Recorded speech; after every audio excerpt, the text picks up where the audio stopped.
Números, o capítulo 20, nós vamos continuar a nossa série de mensagens sobre autocontrole. De um lado, o exercício do domínio próprio, o exercício do controle sobre si mesmo, mas de um outro lado, o autocontrole, o controle que vem do alto para as nossas vidas. E o texto dessa noite é Números, o capítulo 20. Se você tem acompanhado essa série de mensagens desde o começo, você sabe que nós já estudamos aqui a vida de Saul, nós já estudamos aqui a vida de José, nós já estudamos a vida de Sansão, essa manhã nós estudamos a vida de Pedro e agora nós vamos estudar a vida de Moisés. E como um instante de descontrole, como 5 minutos de descontrole inviabilizou o final do ministério desse homem. Esse homem que é tão importante na história da nossa fé, esse homem que é tão importante nas páginas das Escrituras Sagradas, não entrou na terra prometida por conta de um ligeiro descontrole. Vejamos isso em Números capítulo 20, a partir do verso 1. Se você notar alguém próximo a você sem acesso às Escrituras, partilhe, por favor. E diz assim a palavra de Deus: chegando os filhos de Israel, toda a congregação, ao deserto de Zim, no primeiro ano, o povo ficou em Cádiz. Ali morreu Miriam e ali ela foi sepultada. Não havia água para o povo, então se ajuntaram contra Moisés e contra Arão. E o povo contendeu com Moisés e disseram: antes tivéssemos perecido quando expiraram os nossos irmãos perante o Senhor. Por que trouxestes a congregação do deserto, a este deserto, para morrermos nós e os nossos animais? E por que nos fizeste subir do Egito para nos trazer a este lugar mau, que não é de cereais, nem de figos, nem de vides, nem de romãs e nem de água para beber? Então Moisés e Arão se foram de diante do povo para a porta da tenda da congregação e se lançaram sobre o seu rosto, e a glória do Senhor lhes apareceu. Disse o Senhor a Moisés: toma o bordão, ajunta o povo, tu e Arão teu irmão, e diante dele falai a rocha, e dará sua água. Assim lhe tirareis água da rocha, e dareis a beber à congregação e aos seus animais. Então Moisés tomou do bordão de diante do Senhor, como lhe tinha ordenado. Moisés e Arão reuniram o povo diante da rocha, e Moisés lhes disse: ouvi agora, rebeldes, porventura faremos sair água desta rocha para vós outros? Moisés levantou a mão e feriu a rocha 2 vezes com o seu bordão, e saíram muitas águas, e bebeu a congregação e os seus animais. Mas o Senhor disse a Moisés e Arão: visto que não crestes em mim, para me santificar diante dos filhos de Israel, por isso não fareis entrar este povo na terra que lhe dei. São essas as águas de Meribá, porque os filhos de Israel contenderam com o Senhor, e o Senhor se santificou neles. Amém. Todos nós aqui concordamos que Moisés foi o maior líder da história do povo de Israel. Deus escolhe Moisés de uma maneira soberana, Deus capacita Moisés, Deus direciona a vida de Moisés em cada instante da sua história. E como seria a conclusão do ministério de Moisés? Como seria a placa do sucesso? Você completou a sua carreira, você cumpriu a missão. Seria Moisés chegando com o povo que Deus o deu a liderar até a terra da promessa. Ali, entrando na terra da promessa, Moisés poderia dizer: está cumprida a minha missão. Mas você conhece a história e sabe que Moisés sobe ao Monte Nebo, hoje na Jordânia, e ele avista a terra da promessa, e Deus diz: você não vai entrar. Por que você não vai entrar? Essa é a grande pergunta aqui. Porque geralmente quando um líder não completa a sua trajetória, geralmente quando um homem de negócios, uma mulher de negócios, geralmente quando qualquer pessoa vocacionada ao que quer que seja, não completa a sua missão, as quedas se dão por algumas razões. Mas as razões habituais das quedas não pegaram Moisés, isto é, preste atenção, Moisés não deixou de entrar na terra prometida por conta de um adultério. Não, Moisés não traiu a mulher. Geralmente grandes líderes caem por conta de deslizes sexuais, crimes sexuais, ofensas sexuais. Não, Moisés não teve nenhum problema com isso. Segundo, Moisés também não teve problema com dinheiro. Moisés não aceitou propina. Moisés não desviou dinheiro, não acharam Moisés com maleta de dinheiro. Não. Moisés não caiu por problema com o sexo oposto. Moisés não deixou de entrar na terra prometida por problema com dinheiro. Também não foi problema de poder, ele já estava posicionado no lugar mais alto possível àquele tempo. Eu me lembro, quando mais jovem ainda do que sou, fui consagrado a pastor, um pastor mais experiente me convida para um almoço. E ele me perguntou assim, um homem sério, um homem sábio, um ancião, ele me pergunta, posso te dar alguns conselhos? Eu digo, claro. Ele me disse assim, cuidado com as barras. Falei, com as barras? Ele o segredo para o seu ministério dar certo é você ter cuidado com as barras. Eu falei, que barras? Ele disse, a barra de ouro, a barra de saia, a barra da mesa, a barra da tribuna e a cachaça de São não sei o que da Barra, ali no Rio de Janeiro. E eu disse, me explica. Ele disse, eu vou te explicar. Tome cuidado com a barra de ouro. Tome cuidado com a sua relação com o dinheiro. O dinheiro pode te fazer cair. O amor ao dinheiro pode te fazer cair. A sorte da ganância pode te fazer cair. Segundo, tome cuidado com a barra de saia. Tome cuidado com o sexo oposto. Tenha ciência da inclinação pecaminosa que te habita e seja prudente com o sexo oposto. Terceiro, tenha cuidado com o poder, a barra da tribuna. O lugar da importância, o lugar da influência, o lugar de participar de decisões poderosas. Tome cuidado com o poder derruba mais do que levanta. Terceiro, tome cuidado com a barra da mesa. Não seja um glutão, cuide da sua saúde, cuide daquilo que você ingere. E quinto, tome cuidado com a cachaça. Como é o nome do município do Rio de Janeiro? Eu esqueci. Lamentável que vocês tenham essa informação. Lamentável. Tome cuidado com a bebida. A bebida pode te tirar de si. Então, daquele dia em diante eu passei a ter cuidado com essas barras. A barra de ouro, a barra de saia, a barra da mesa, a barra da tribuna e a cachaça lá dessa cidade que eu não conheço. Moisés não caiu por nenhuma dessas barras. Moisés não entra na terra prometida. Não foi problema com dinheiro. Não foi problema com mulher. Não foi problema de glutonaria, não foi problema de sorte da ambição. Não. Moisés perdeu para si mesmo.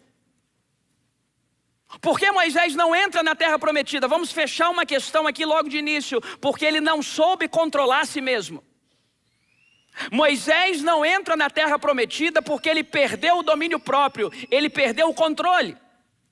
Deus manda ele falar a rocha, mas ele fere a rocha. Deus não mandou ele ferir a rocha, Deus mandou ele falar a rocha.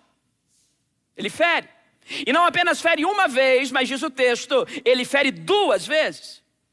E Deus não manda ele reclamar com o povo, Deus não manda ele exortar o povo, e ele exorta o povo. A sua Bíblia está aberta, preste muita atenção nisso. Verso 11, Moisés levantou a mão, feriu a rocha 2 vezes com o seu bordão. Verso 10, ele disse ao povo, ouvi agora, ó rebeldes, porventura faremos sair água dessa rocha para vós outros? E no versículo 12, repare comigo, Deus dá uma condenação definitiva, Deus dá uma sentença. E qual é a sentença de Moisés? Verso 12, mas o Senhor disse a Moisés e a Arão, visto que vocês não creram em mim, para me santificar diante dos filhos de Israel, por isso, grife isso na Bíblia, por isso, não fareis entrar este povo na terra que lhe dei. Então por que Moisés não entra? Porque ele perdeu. 5 minutos de falta de autocontrole comprometeram toda a sua trajetória ministerial. 5 minutos em que ele se desarrazoou comprometeram toda a sua trajetória ministerial.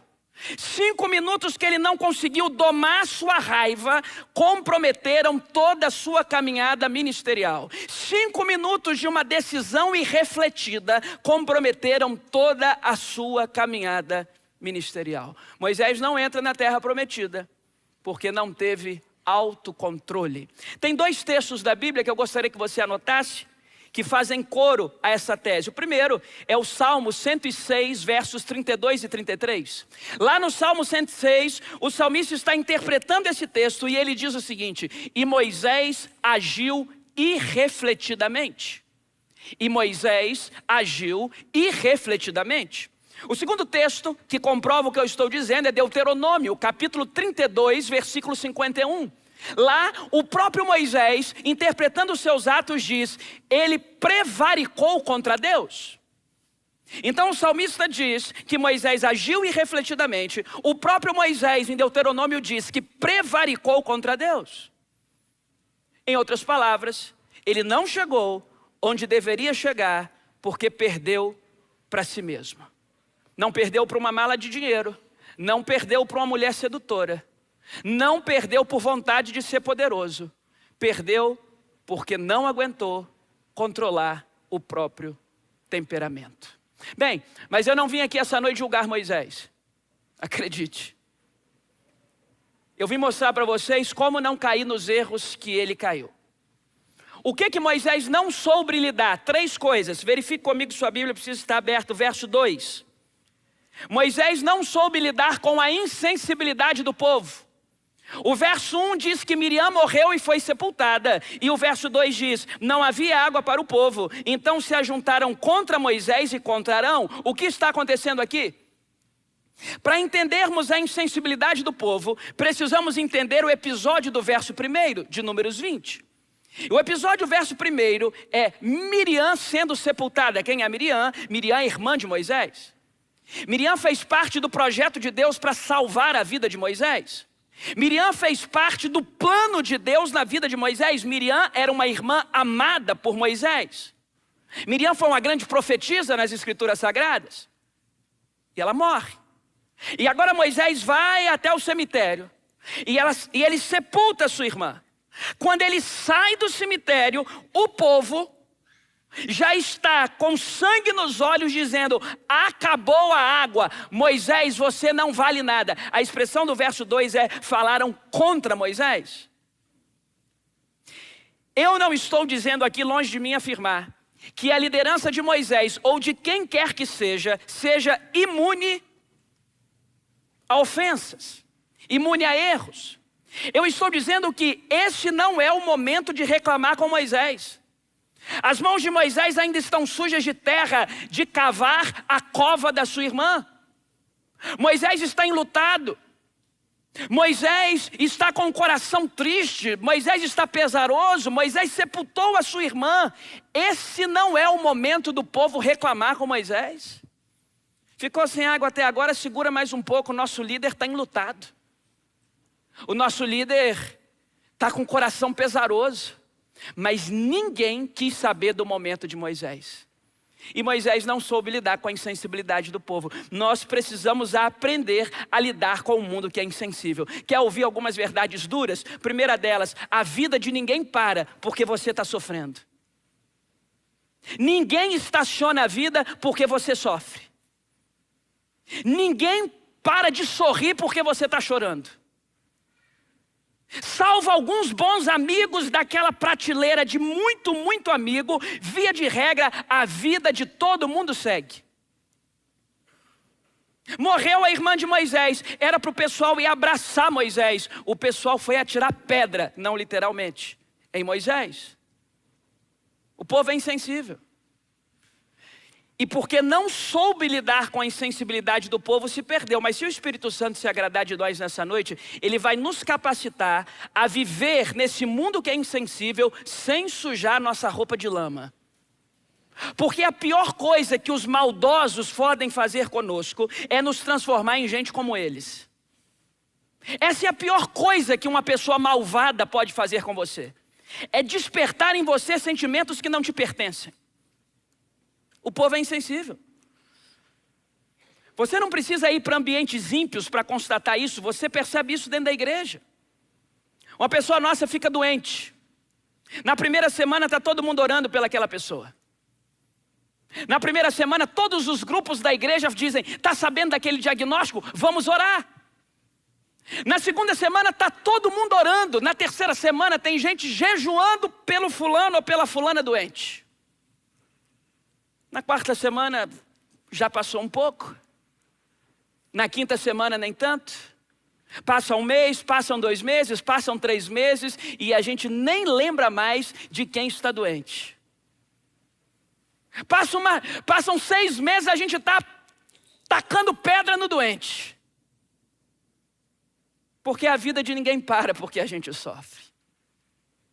O homem sem Deus, o mundo que jaz no maligno, é um mundo insensível. Moisés não soube lidar com a insensibilidade do povo.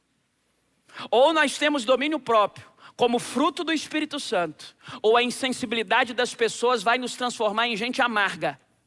Mas quanto antes eu e você aceitarmos que o mundo é de fato insensível, mas nós temos alguém que pleiteia a nossa causa, e esse alguém está aqui nessa noite, é o Senhor. Quanto antes nós aceitarmos que Deus se importa conosco, menos o nosso coração vai se entristecer porque tem gente que é insensível. Ninguém compreende muitos dos nossos momentos de dor. Mas em segundo lugar, leia comigo por favor o verso 3. O que Moisés não soube lidar? Moisés não soube lidar com as críticas. O verso 3 diz assim: e o povo contendeu com Moisés e disseram: antes tivéssemos perecido quando expiraram os nossos irmãos perante o Senhor. Agora o povo está olhando para Moisés dizendo assim: vida boa era antes de você existir. Vida boa era antes de você ser o nosso líder. A sua liderança é um enfado para nós. A sua liderança não serve para nós. A sua liderança não está à nossa altura, Moisés. Eu não estou dizendo aqui que Moisés não pode ser criticado. Eu estou dizendo aqui que esse não é o momento. Você não critica uma pessoa logo no dia que ela está sepultando um irmão. Você não faz cobranças para a pessoa na antessala do cemitério. Você não despeja insatisfações sobre alguém quando essa pessoa está com o coração enlutado. Não, você espera. Ninguém esperou. O povo está criticando Moisés. Moisés não aguentou ser criticado. A crítica é uma vilã. O Senhor Jesus Cristo passou por 3 tribunais. O pior foi o terceiro. Primeiro tribunal, tribunal da religião, o sinédrio judaico, condena Jesus. Mas por não ter autorização de matá-lo, transferem o processo de Jesus para o segundo tribunal, o tribunal dos homens, o tribunal jurídico. Jesus vai para Pôncio Pilatos, não tem coragem de condená-lo, manda para Herodes Antipas, escarneia de Jesus, mas também não tem coragem, devolve para o Pôncio Pilatos. E agora Jesus vai para o terceiro e pior tribunal da história. Pilatos, sua mulher tem um sonho terrível, ele não consegue dormir, ele está com medo de condenar e ele faz uso de um expediente dos judeus, o indulto pascal. Era a festa de Páscoa e um criminoso poderia ser liberto. Agora o Pilatos pega Jesus e Barrabás. E esse é o terceiro e pior tribunal da história, porque aqui não é mais a religião julgando, agora não é mais um juiz julgando, agora é o povo julgando. O tribunal da opinião pública. E a mesma multidão que outrora gritar Hosana ao filho de Davi, com a mesma boca grita: crucificam, crucificam, crucificam. Eu sei que hoje tem gente que não gosta de você, mas um dia você foi muito útil para essa pessoa. Eu sei que hoje tem gente que tem aversão a você, mas em algum momento dessa história você já foi útil para essa pessoa. Tem gente a quem nós somos úteis que hoje nós somos pessoas não gratas. Acostume-se, esse é o jogo de gente grande. Agora, a multidão condena Jesus. E o tribunal da opinião pública é tão cruel que não existem vencedores e perdedores. Porque Barrabás no aramaico, Bar é um sufixo de filho. Bartimeu, o filho de Timeu. Bar-Jonas, o filho de Jonas. Barnabé, o filho da consolação. Bar é um sufixo de filho no aramaico. E Aba é pai. Então Barrabás é Bar-Aba, o filho do Pai Celeste. E quem era Jesus? O filho do Pai Celeste. Então a multidão tinha que escolher entre 2 filhos do Pai Celeste. Um que tomou escolhas erradas na vida e o outro que nunca conheceu o pecado. Mas não importa quem a multidão escolhesse. Um filho do Pai Celeste ia perder. Ninguém ganha no tribunal da opinião pública. Depois que estraçalham a sua reputação, depois que publicam uma mentira ao seu respeito, até você conseguir recosturar, se não for a ação do Espírito Santo, eu te afirmo, é impossível. Depois que alguém coloca um alvo nas suas costas e escolhe assassinar a sua reputação, se não for a ação do Espírito Santo para proteger você, Já era. Já era. O Tribunal da Opinião Pública condena sem provas. O Tribunal da Opinião Pública, sem nenhuma razão, olha para você, coloca um alvo nas suas costas e determina que vai destruir você, seu nome, sua reputação, sua família. O Tribunal da Opinião Pública desconsidera que toda pessoa criticada pode ter um filho, uma mulher, uma família, um pai, uma mãe. Porque é próprio da liderança ser criticado. Quem não tem couro grosso para aguentar crítica tem que fazer outra coisa. Mas a gente tem filho. A gente tem família. O que pensa a nossa família das pedradas que nós levamos? Moisés não aguentou ser criticado.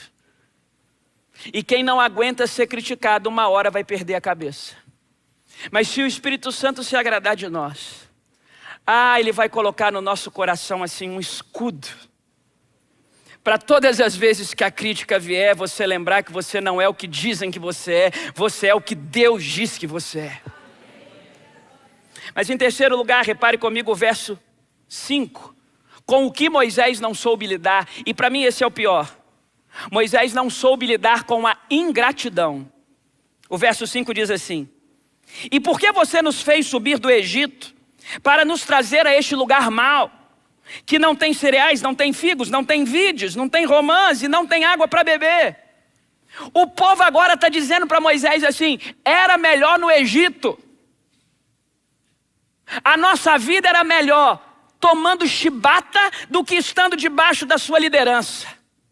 A nossa vida era melhor sendo escravos no Egito do que libertos sobre a sua liderança. A gente prefere ser um escravo no Egito do que ser livre debaixo da sua liderança. Agora você imagina um homem que está com a mão suja de terra, do buraco que enterrou a irmã, ouvindo isso. Não aguentou. Mas devia ter aguentado. Não aguentou. A ingratidão do povo. A ingratidão é uma das maiores falhas de caráter que um ser humano pode ter. Ao passo que a gratidão é uma das virtudes mais nobres que uma pessoa pode ter. A gratidão eleva. A gratidão é sublime. Gente grata é gente feliz. Gente grata é gente próspera. Os 10 leprosos foram curados, mas só um foi salvo. O grato.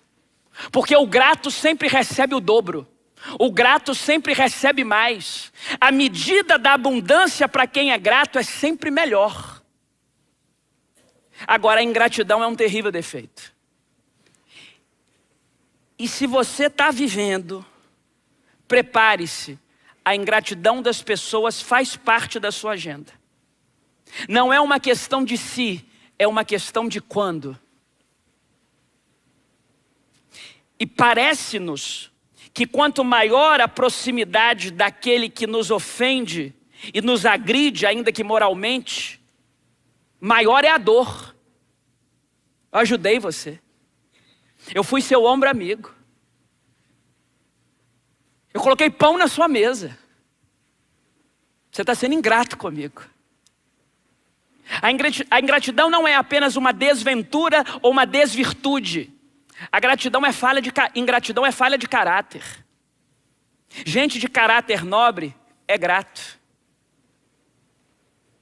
Eu não sei quantas pessoas aqui chegam com o coração pesado porque foram vítimas da ingratidão das pessoas. Eu tenho uma notícia ruim. A ruim é que isso não vai mudar. O mundo jaz no maligno. Todo ser humano marcado pela queda, Gênesis 3, a depravação total da humanidade, tem a semente da ingratidão no peito. Isso não vai mudar. A única chance disso mudar é se amanhã a humanidade toda se converter. Mas parece que está difícil. Então, já que não vai mudar, eu quero te dizer que se o Espírito Santo se agradar de nós, Ele vai nos capacitar a viver num mundo de ingratidão sem nos transformarmos em gente ingrata. Porque o grande perigo de sofrer não é o sofrimento por ele mesmo. O grande perigo de sofrer é parar de acreditar na bondade. Tanta gente te golpeou, tanta gente esfaqueou pelas costas, Tanta gente foi insensível com você, tanta gente te criticou injustamente, tanta gente foi ingrata com você, que você começa a pensar que o mundo está cheio de ingratos e que só tem ingratos no mundo. Não, tem muita gente boa no mundo. O problema é que gente ferida atrai ferimento. O problema é que gente ferida, com os óculos da dor, a dor embaça a nossa visão. E aí começa a parecer que todo mundo é mal, que ninguém presta, que todo mundo que se aproxima de você quer tirar proveito. Não é por aí, mas eu entendo que a ingratidão que Moisés sofre endurece o seu coração. Números capítulo 12, verso 3 diz que Moisés é o homem mais manso da terra. Não. O homem mais manso da terra perdeu a cabeça porque não aguentou gente ingrata. A ingratidão faz a gente perder a cabeça. Mas uma marca de maturidade espiritual é aprender que tem gente ingrata no mundo, mas não é todo mundo. E aprender que quando a ingratidão bater a nossa porta, nós possamos dizer que sabemos em quem temos crido e que estamos bem certos de que Ele é poderoso para guardar o nosso depósito até o dia final. Deus não é ingrato, até porque não há ninguém que dele possa dizer: o Senhor me deve. Não, Ele é o dono, Ele que pode. Bem, então por que Moisés não soube lidar com a insensibilidade, em primeiro lugar? Por que Moisés não soube lidar com as críticas, em segundo lugar? E por que Moisés não soube lidar com a ingratidão, em terceiro lugar? Ele entra num estado de alma de três coisas. Primeiro, ele fica irritado. E ao invés de falar a rocha, ele feriu a rocha. Segundo, ele fica indignado. E quando fica indignado, chama o povo de rebelde. Deus não mandou ele fazer isso. E terceiro, ele foi hostil. O homem mais manso que já pisou a terra depois de Jesus foi hostil. Perdeu a cabeça. Eu consigo imaginar a cena. Ele sai do cemitério. Está aqui o povo reclamando: estamos sem água, você não vale nada, você é um infeliz.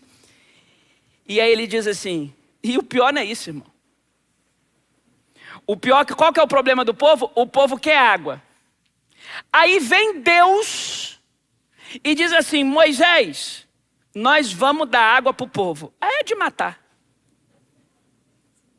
Você já imaginou? A pessoa te feriu, a pessoa instigou os seus mais pérfidos instintos, e Deus aparece para você e diz assim: você vai abençoar essa pessoa. Não é possível, Deus. Eu vou abençoar esse ingrato aí? O Senhor está dizendo: eu quero é que a garganta dele seque. O Senhor está dizendo que vai dar água para esse povo? Aí Deus diz: estou dizendo. Aí Deus fala assim: Moisés, fale com a rocha. Eu vou falar assim, Senhor. Aqui eu falando. Pega o bordão. Uma. Vou falar. Duas. Está falado, Senhor. Perdeu. Perdeu. Não pisou na terra da promessa. Perdeu.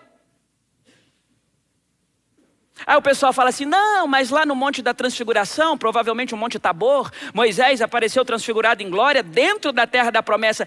Era um fantasminha, irmão. Ele mesmo assim pisou não. Pisou não. Era um negócio que não dá para explicar, da transfiguração. Eu não entendo, você não entende, ninguém entende. Está escrito, a gente aceita. Aleluia, é verdade.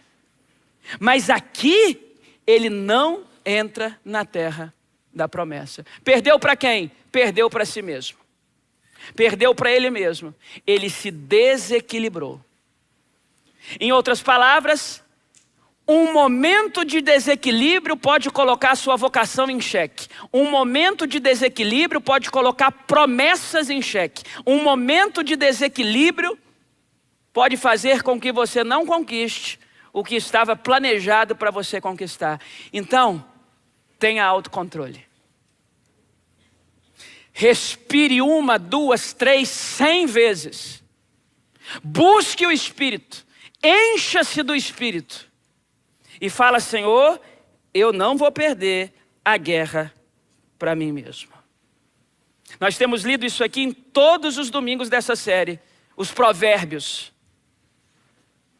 Um homem que não tem domínio próprio é como uma cidade sem muros, qualquer um vai atacar. E é mais fácil conquistar uma cidade do que conquistar a si mesmo.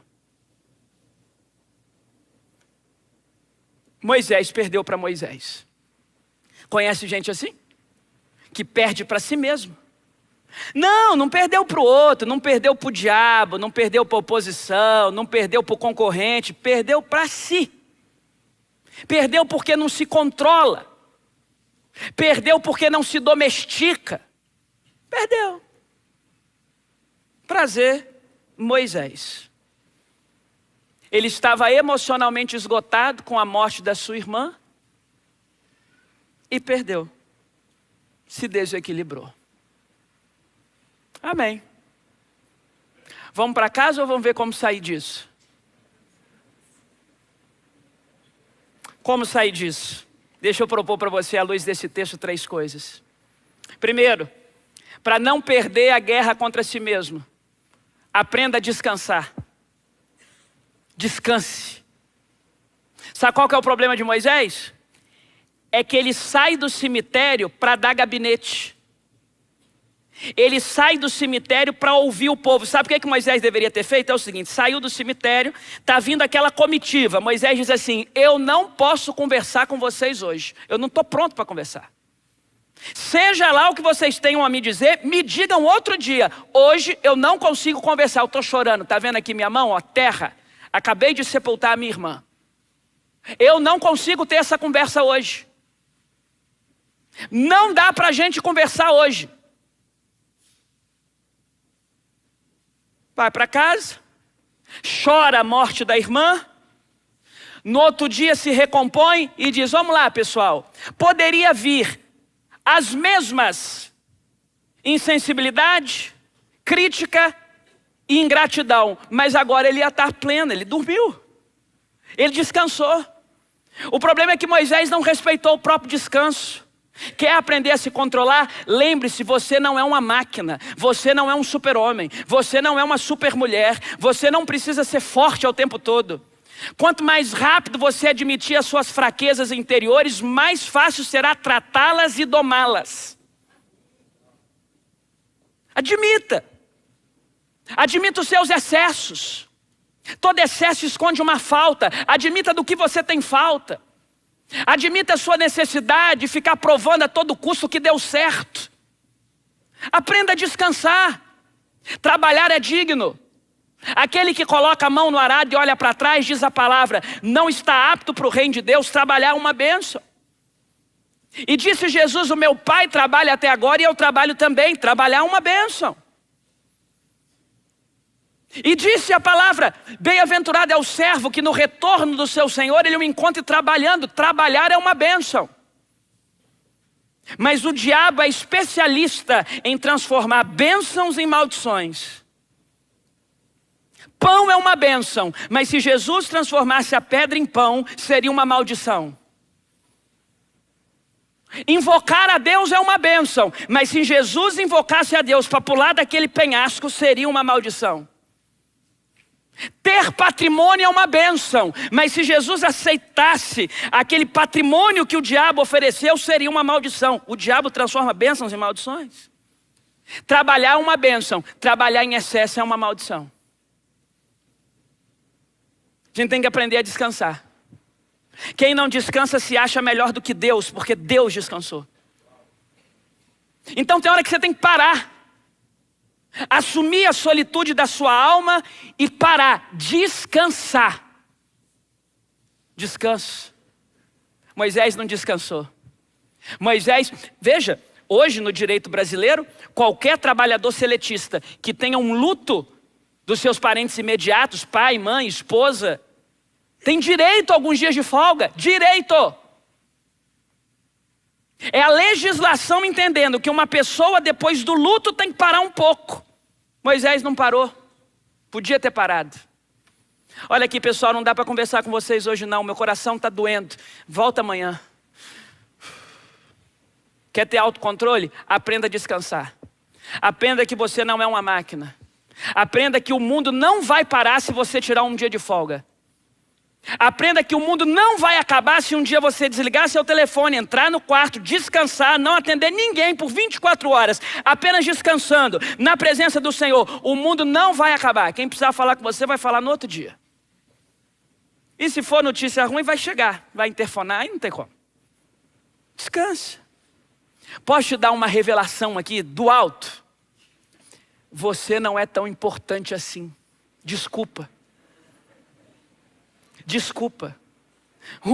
O mundo continua. Se você tiver um burnout, se você tiver um piripaque, vai todo mundo seguir. Sua esposa haverá de casar de novo. Seu marido haverá de casar de novo. E você vai estar 7 palmos abaixo do chão. Trabalhou igual um louco. Morreu e não levou nada. Aprenda a descansar. Deus quer falar isso com alguém aqui nessa noite. Você precisa aprender a descansar. Moisés não descansou. O descanso glorifica a Deus. Eu não sei o que vai ser dessa família sem mim. Eu carrego todo mundo nas costas. Sabe o que vai ser? Uma família sem você. Um monte de gente que vive encostada em você vai ter que começar a produzir, senão vai morrer de fome. Vai. Não produz porque se encosta em você. Agora se você some, rapaz, eles vão lembrar do valor da enxada. Não, irmão, ninguém é insubstituível. Ninguém. Eu sei que tem uma meia dúzia de pessoas nessa igreja que até gosta de mim. Se eu tiver um piripaque, meu irmão, amanhã abre o processo de sucessão. Não, amanhã, irmão. Defunto nem esfria. E tá certo, tem que abrir mesmo. Só que aí a oposição se deu mal, que agora eu estou aprendendo a descansar, até férias eu estou tirando. Descansa. Em segundo lugar, como é que a gente sai disso? Priorize as expectativas do céu. Sabe qual que é o problema de Moisés? Ele está muito preocupado com o que o povo está pensando. Ele está muito preocupado com a reputação dele. Ele está muito preocupado em ser a resposta de tudo para tudo. Moisés está se dando uma importância que ele não tem. Moisés está achando que é insubstituível. Não é. Deus levantou um Josué e o Josué entrou no lugar do Moisés. Não, não é não. Nem o grande Moisés é insubstituível. Priorize as expectativas dos céus. Quer ter autocontrole? Lembre-se, importa muito mais o que o céu pensa ao seu respeito do que o que os outros pensam. Quer ter autocontrole? Lembre-se, a expectativa que você tem que suprir é da eternidade, não desse mundo. Você nunca vai suprir as expectativas desse mundo. Esse mundo é insaciável. Esse mundo sempre quer mais. Esse mundo, se você dá uma mão, quer um braço. Esse mundo se relaciona por jogos de interesse. Esse mundo nos faz pensar assim: será que se eu ficar inútil hoje, alguém vai se lembrar de mim? Se eu perder a minha capacidade de fazer o que faço? Se eu perder a minha capacidade de colocar provisão na mesa, será que eu continuo sendo amado? Isso é o que o mundo nos faz pensar. Ou você só vale porque atende às expectativas das pessoas? Aí quando você entende isso, quando você percebe isso, você começa a priorizar a opinião que verdadeiramente importa. É a do céu. Porque o que o seu patrão pensa ao seu respeito pode te garantir um aumento de salário. O que Deus pensa ao seu respeito te garante a eternidade. O que o seu patrão, o que o seu sócio, o que o dono da firma pensa ao seu respeito te garante uma promoção. O que Deus pensa ao seu respeito te garante vida abundante. Te garante o céu. Te garante o poder do Espírito Santo. Te garante a cobertura do sangue de Jesus. Então priorize as expectativas dos céus. Mas em terceiro e último lugar, eu quero concluir. Quer sair disso? quer assumir o controle de si mesmo. Creia na graça. Aqui eu concluo. Olha comigo o verso 11. Moisés levanta a mão. Moisés fere a rocha 2 vezes com o seu bordão. Pausa. Moisés está desobedecendo a Deus. Dizem os historiadores, normalmente os teólogos que interpretam o Antigo Testamento, fazendo as correlações com o Novo, que a rocha é um tipo de Cristo, e a rocha Cristo foi ferida uma vez só, um só sacrifício, uma só morte, uma só ressurreição. Ele faz 2 vezes. Ele confia na própria experiência. Porque essa é a 2ª vez que Deus manda a água sair da rocha. Só que na primeira vez, Deus manda ferir. Da 2ª vez, Deus manda falar. Só que quando Moisés ouviu de Deus assim, rocha, água, ele falou, eu já sei como é que faz, deixa eu ferir. Feriu uma, não saiu, aí feriu a 2ª. O que isso significa? Que a experiência é uma bênção, mas pode ser ruim. Essa é a 2ª vez que Moisés vai fazer, no poder de Deus, o mesmo milagre. Agora ele já acha que sabe. Escute isso com atenção. A experiência é uma bênção. Cerque-se de gente experiente, mas até experiência em excesso faz mal. Quando se trata do nosso Deus, tem coisas que fogem da lógica, tem coisas que fogem do protocolo, tem coisas que fogem do gabarito. Quando se trata do nosso Deus, Ele é especialista em surpreender de jeitos novos. Mas aí a questão toda é a seguinte, olha o final do verso 11. E saíram muitas águas, bebeu toda a congregação e bebeu os animais. Olha para as minhas mãos aqui, de um lado, quem está bebendo essa água? Quem é o povo que recebeu essa água? Um povo ingrato, um povo insensível e um povo criticioso. De um outro lado, quem é o líder que fez a interface entre Deus e o povo? Moisés. Desobedeceu a Deus. Feriu quando era para falar. Se eu fosse Deus, não deixava a água sair. Não, olha para mim aqui. Se você fosse Deus, saía água? Não, um povo ingrato desse que morre de sede. Um povo insensível desse, um povo pecador que morre de sede. Um líder como Moisés tem que ser envergonhado. Deixa eu explicar para o Moisés que não é assim que se faz. Mas não, Deus deixa a água sair. O que nos acende um alerta. Nem todo resultado positivo significa aprovação. O resultado é positivo, mas Deus não está aprovando Moisés. Deus está reprovando Moisés. O resultado dá aplausos, mas Deus não está aprovando. Você pode ser aplaudido sem a aprovação de Deus. Você pode ficar rico sem a aprovação de Deus. Você pode prosperar sem a aprovação de Deus. Você pode fazer água sair da rocha sem a aprovação de Deus. Então, bons resultados e a aprovação de Deus nem sempre são a mesma coisa. Isso para nós é temor. Quando tudo estiver dando certo na sua vida, lembre-se de com humildade se ajoelhar e perguntar, Deus, eu estou te agradando? Agora, por que saem as muitas águas? Por causa da graça, irmão. É a graça. A graça. Mesmo o povo sendo como é, mesmo Moisés se perdendo, Deus não deixou o povo com sede. Isso é graça. Quer conseguir domesticar a si mesmo? Creia na graça. Anota um salmo para você ler em casa. Salmo 130, verso 3. Se observares, Senhor, a iniquidade, quem subsistirá? É uma pergunta retórica, porque a resposta é ninguém. Irmão, se Deus passar uma peneira aqui essa noite, não fica um. Nem aqui. Fica não. Se observares, Senhor, a iniquidade, quem vai ficar? Ninguém fica de pé. A Bíblia diz que o nosso senso de justiça é como um pano de chão sujo, um trapo de imundícia diante da santidade de Deus. Então, quando a água sai da rocha, Deus está dando uma grande lição para mim e para você. Não tem nada a ver com vocês, tem tudo a ver comigo. Isso é a graça. Creia na graça.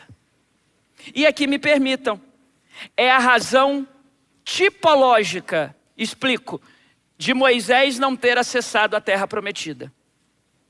A razão histórico-cronológica é essa, Números capítulo 20. Mas a razão tipológica, isto é, a razão que aponta para a nova aliança, a razão que aponta para Jesus é outra. É porque Moisés representa a lei e ninguém acessa a terra da promessa pela lei. Foi preciso a lei sair de campo, Moisés, e entrar Josué. Josué vem da raiz Joshua, que é a mesma raiz de Jesus.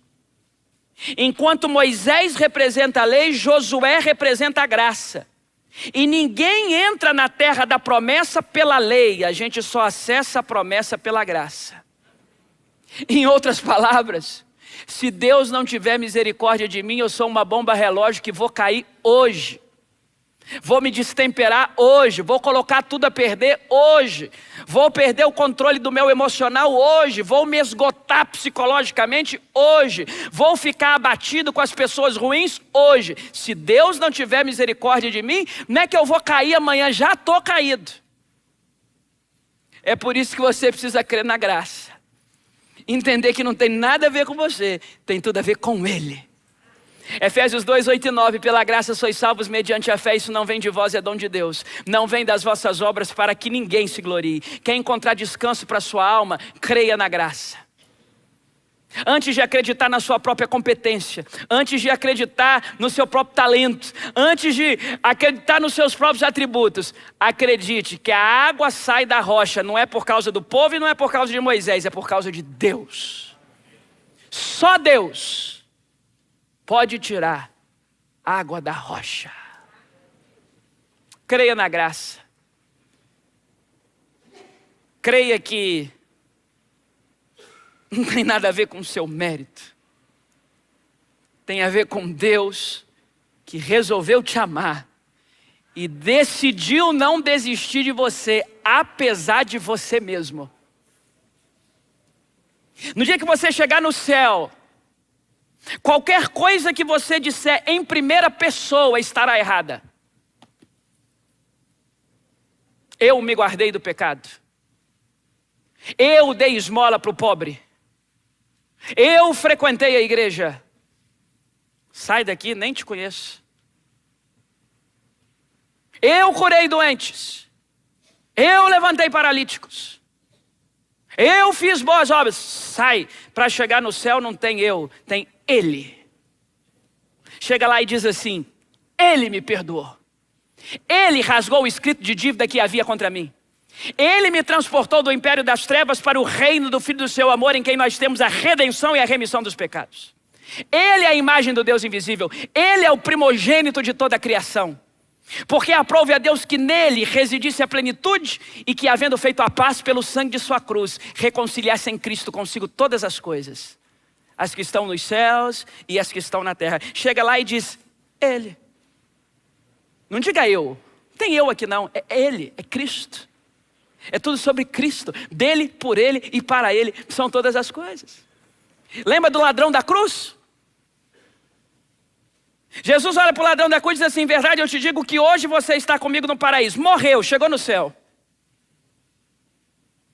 Aí o pessoal pergunta assim: foi batizado aonde? Ele diz: o que é batismo? Você era de qual classe da escola bíblica dominical? Escola bíblica de quê? Você era membro de qual igreja? Membro, igreja? Você conhece as doutrinas da graça?